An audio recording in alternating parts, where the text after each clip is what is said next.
सर्वांना नमस्कार. आपली शाळा हे यूट्यूब चॅनल आपले सहर्ष स्वागत करत आहे. जनगणना 2027साठी आपण आजचा व्हिडिओ सुपरवायझर म्हणजेच पर्यवेक्षकासाठी घेऊन आलेलो आहोत. सुपरवायझर जेव्हा काम करत असतील तर त्यांच्या हाताखाली जी टीम असणार आहे प्रगणक म्हणून, तर त्या प्रगणकाने केलेलं काम कशाप्रकारे आपण पाहायचं आहे, ते सिंक्रोनायझेशन कशाप्रकारे करायचं आहे, तसेच फायनल कशाप्रकारे करायचं आहे याविषयीची सविस्तर माहिती आपण आजच्या व्हिडिओमध्ये पाहणार आहोत. तत्पूर्वी आपण जर आपली शाळा या यूट्यूब चॅनलवर नवीन असतील तर सर्वप्रथम या यूट्यूब चॅनलला सबस्क्राईब करायला विसरू नका.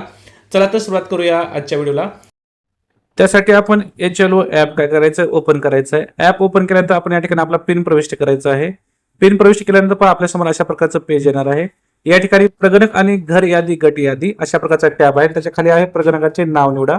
म्हणजे आपण आपल्या क्षेत्रामध्ये ज्या प्रगणकाची नेमणूक केली आहे त्या सर्व प्रगणकाची नावे आपल्याला या ठिकाणी दिसणार आहेत. त्यापैकी आपल्याला ज्या प्रगणकाची माहिती पाहिजे आहे त्या प्रगणकाच्या नावावर आपण काय करायचं, क्लिक करायचं आहे. प्रगणकाच्या नावावर क्लिक केल्यानंतर आपल्याला घर, गट, तपशील मिळवा या टॅबवर काय करायचं, क्लिक करायचं आहे. या टॅबवर आपण क्लिक केल्यानंतर सदर प्रगणकाची आपल्याला घर, गट क्रमांक तसेच इतर सर्व माहिती दिसणार आहे. प्रगणकाने आतापर्यंत केलेले काम तपासण्यासाठी आपल्याला अभिलेखे तपासण्यासाठी क्लिक करा हा टॅब आहे. आपण त्यावर काय करायचं आहे, क्लिक करायचं आहे. अभिलेखे तपासण्यासाठी क्लिक करा या टॅबवर क्लिक केल्यानंतर आपल्या समोर पहा अशा प्रकारचा माहिती येणार आहे. या ठिकाणी आपल्याला गणना घराचा तपशील संपूर्ण पाहता येणार आहे. यामध्ये ओळ क्रमांक, इमारत क्रमांक, गणना घर क्रमांक ही सर्व माहिती आपल्याला या ठिकाणी दिसत आहे. आणि आपल्याला एखाद्या प्रगणकाने नक्की गणना घर माहिती कशा प्रकारे भरली आहे हे जर पाहायचं असेल तर आपण ओळ क्रमांक या टॅबवर काय करायचं, क्लिक करायचं आहे.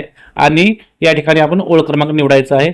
ओळ क्रमांक निवडल्यानंतर सदर ओळ क्रमांक अंतर्गत असणारा इमारत क्रमांक, गणना क्रमांक आपल्याला या ठिकाणी दिसणार आहे. आणि आपल्याला आधी भरलेला डेटा पहा या टॅबवर काय करायचं, आपण क्लिक करायचं आहे. आधी भरलेला डेटा पहा या टॅबवर क्लिक केल्यानंतर आपल्या समोर पहा सदर गणना घराची संपूर्ण माहिती येणार आहे. 34 प्रश्न आपल्याला या समोर दिसणार आहेत.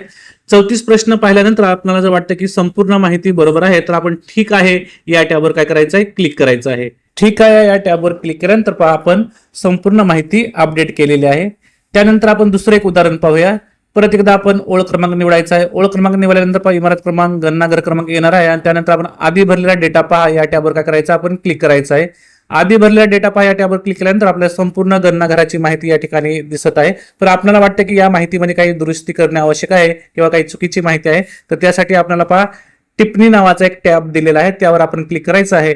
आणि या ठिकाणी आपल्याला या गणना घरामध्ये नक्की कोणत्या तपशिलामध्ये बदल करायचा आहे याबाबतची टिप्पणी आपण या ठिकाणी द्यायची आहे. एक लक्षात ठेवायचं आहे, टिप्पणी संपूर्ण राखण्याबाबत आपण एकदाच लिहू शकतो. त्यामुळे आपण टिप्पणी काळजीपूर्वक या ठिकाणी द्यायची आहे. आणि त्यानंतर खाली दिसणाऱ्या सादर करा या टॅबवर आपण काय करायचं, क्लिक करायचं आहे. सादर करा या टॅबवर क्लिक केल्यानंतर सदर प्रगणकाला समजणार आहे की आपण केलेल्या घरगणनेमध्ये नक्की कोणत्या रखान्यामध्ये बदल करायचा आहे तो. तर अशा प्रकारे आपण प्रगणकाने केलेल्या कामाचा तपशिलाबाबत आपण नक्की अभिप्राय कशा प्रकारे नोंद करायचा आहे आणि गट न्याय यादी कशा प्रकारे पाहायची आहे याविषयीची संपूर्ण माहिती पाहिली. तसेच संपूर्ण माहिती पूर्ण पाहिल्यानंतर किंवा तपासल्यानंतर खाली आपल्याला सिंक करा हा टॅब दिसत आहे. आपण सिंक करा या टॅबवर काय करायचं आहे, क्लिक करायचं आहे आणि सिंक्रोनायझेशन पूर्ण करायचं आहे. त्यानंतर आपण आपल्या क्षेत्रातील पुढील प्रगणक निवडायचा आहे आणि याआधी सांगितल्याप्रमाणे संपूर्ण प्रक्रिया करायची आहे. सर्व घरगणनाचा तपशील आपण काळजीपूर्वक तपासायचा आहे आणि माहिती अपडेट करायची आहे. तर अशा प्रकारे आजच्या व्हिडिओमध्ये जनगणना 2027 अंतर्गत पर्यवेक्षकांनी म्हणजे सुपरवायझरनी आपल्या क्षेत्रातील प्रगणकाची माहिती कशा प्रकारे पाहायची आहे, घर यादी गट कसा पाहायचा आहे, तो सिंक्रोनायझेशन कशा प्रकारे करायचं आहे, तसेच संपूर्ण तपशील जर बरोबर असेल तर त्याला फायनल कशा प्रकारे करायचं आहे याविषयीची संपूर्ण माहिती पाहिली. मला आशा आहे तुम्हाला सर्वांना हा व्हिडिओ नक्कीच आवडला असेल. तुम्हाला जर हा व्हिडिओ आवडला असेल तर आपली शाळा या युट्यूब चॅनलला सबस्क्राईब करायला विसरू नका. पुन्हा एकदा भेटूया एका नवीन व्हिडिओसह. तोपर्यंत सर्वांना मनपूर्वक धन्यवाद.